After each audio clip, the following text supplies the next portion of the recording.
ലാലിഗയിൽ ഇത്തവണ ആര് കിരീടം നേടും? എന്തായാലും നമുക്ക് കറക്റ്റ് ആയിട്ടുള്ള ഒരു അനാലിസിസിലേക്കൊന്നും പോകാൻ സമയമായിട്ടില്ല. കാരണം ഇനിയും 9 റൗണ്ട് മത്സരങ്ങൾ ബാക്കിയുണ്ട്. ഇപ്പൊ എന്ത് വരും എന്നുള്ളത് നമുക്കൊന്നും പറയാൻ പറ്റില്ല. കാരണം പ്രവചനാതീതമായ പോരാട്ടം തന്നെയാണ്. എന്തായാലും ബാഴ്സലോണയും റയൽ മാഡ്രിഡും തമ്മിലുള്ള പോരാട്ടം തന്നെയായിരിക്കും ഇത്തവണ ഇനി കാണാൻ പോകുന്നത് എന്നുള്ള കാര്യത്തിൽ സംശയമൊന്നും വേണ്ട. പ്രത്യേകിച്ച് മെയ് 11-ാം തീയതി നടക്കുന്ന എൽ ക്ലാസിക്കോ മത്സരം അത് നിർണായകമാകും എന്നുള്ള കാര്യത്തിൽ സംശയമില്ല. മിക്കവാറും അതൊരു ഡിസൈഡറായിട്ട് ഈ സീസണിൽ ആര് ലാലിഗ കിരീടം നേടുമെന്നതിന്റെ ഒരു ഡിസൈഡർ ആയിട്ട് മാറാനാണ് സാധ്യത.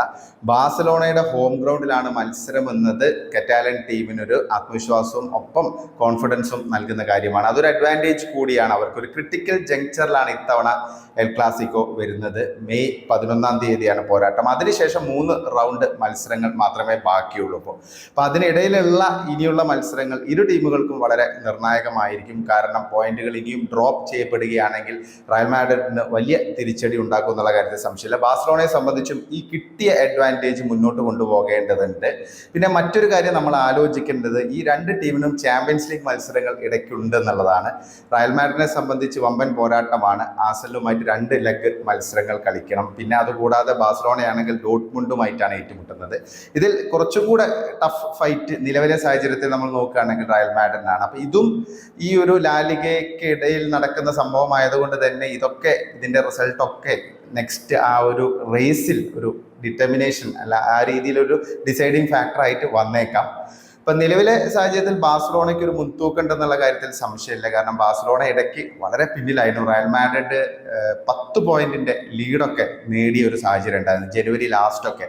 വല്ലാഡോയിഡിനെ 3-0 പരാജയപ്പെടുത്തി റയൽ മാഡ്രിഡ് 10 പോയിന്റിന്റെ ലീഡ് ബാഴ്സലോണയുമായി നേടിയ ഒരു സാഹചര്യം ഉണ്ടായിരുന്നു. പക്ഷേ റയലിന് പിന്നീട് സംഭവിച്ചത് തിരിച്ചടികളായിരുന്നു. കാരണം ഒരുപാട് മത്സരങ്ങളിൽ പോയിന്റ് ഡ്രോപ്പ് ചെയ്യപ്പെട്ടു. അത്ലറ്റിക്കോ മാഡ്രിഡുമായുള്ള മത്സരം, പിന്നെ അതുകൂടാതെ ഒസാസുന, പിന്നെ റയൽ ബെറ്റിസുമായിട്ടുള്ള മത്സരം, പിന്നെ എസ്പാനിയോളുമായുള്ള പോരാട്ടം. അപ്പം ഇതെല്ലാം റയൽ മാഡ്രിഡിന് തിരിച്ചടി. ഒരു മാസത്തിനിടയിൽ ഒരുപാട് പോയിന്റുകൾ ഡ്രോപ്പ് ചെയ്യപ്പെട്ടു. അങ്ങനെയാണ് ബാഴ്സലോണയ്ക്ക് തിരികെ വരാനുള്ള ഒരു അവസരം റയൽ മാഡ്രിഡ് നൽകിയത്. എന്തായാലും ബാഴ്സലോണ ഇപ്പം മാരക ഫോമിലാണ് കളിക്കുന്നത്. നമുക്കറിയാം ലെവൻഡോവ്സ്കി ഇപ്പം നിലവിൽ ലീഗിലെ ടോപ്പ് സ്കോറായിട്ട് മുന്നിട്ട് നിൽക്കുന്നു. അതുകൂടാതെ ടോപ്പ് അസിസ്റ്റ് നൽകിയ താരം എന്നുള്ള രീതിയിൽ ലെമീന് യമാൽ ബാഴ്സലോണയുടെ എഞ്ചിനായിട്ട് പ്രവർത്തിച്ചുകൊണ്ടിരിക്കുന്നു. അതിനൊപ്പം തന്നെ റഫീനിയുടെ മാരക ഫോം, ഗോളുകളായിട്ടും അസിസ്റ്റുകളുമായിട്ട്. അപ്പം ബാഴ്സലോണ ശരിക്കും ഒരു ഡ്രീം റണ്ണ് തുടർന്നുകൊണ്ടിരിക്കുകയാണ്. റയൽ മാഡ്രിഡിന്റെ മുന്നേറ്റ നിരയാണ് അവരുടെ ഏറ്റവും വലിയ സ്ട്രെങ്ത് എന്നുള്ള കാര്യം പ്രത്യേകിച്ച് പറയേണ്ട ആവശ്യമില്ല. എംബാപ്പയും റോഡ്രിഗോയും ബെലിംഗാമും പിന്നെ അതുകൂടാതെ വിനീഷ്യസും അടങ്ങിയ മുന്നേറ്റ നിര മാരകമാണെന്നുള്ള കാര്യത്തിൽ സംശയമില്ല. എംബാപ്പയൊക്കെ മികച്ച ഫോമിൽ കളിച്ചുകൊണ്ടിരിക്കുകയാണ്.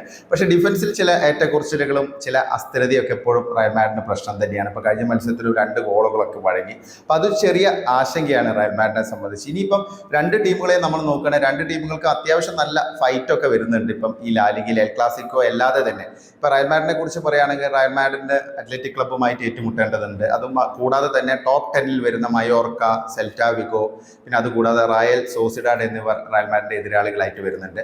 ബാഴ്സലോണയ്ക്ക് കുറച്ചും കൂടെ ടഫ് ഫൈറ്റുകളാണ്. പ്രത്യേകിച്ച് അവസാന 2 മത്സരങ്ങൾ ഈ സീസണിലെ ലാലിഗയിലെ അവസാന 2 മത്സരങ്ങൾ അത്യാവശ്യം നല്ല എതിരാളികൾ തന്നെയാണ്. ഏറ്റവും അവസാനത്തെ മത്സരം അത്ലറ്റിക് ക്ലബ്ബുമായാണ്. അത്ലറ്റിക് ക്ലബ്ബ് നിലവിൽ 4-ാം സ്ഥാനത്താണ്.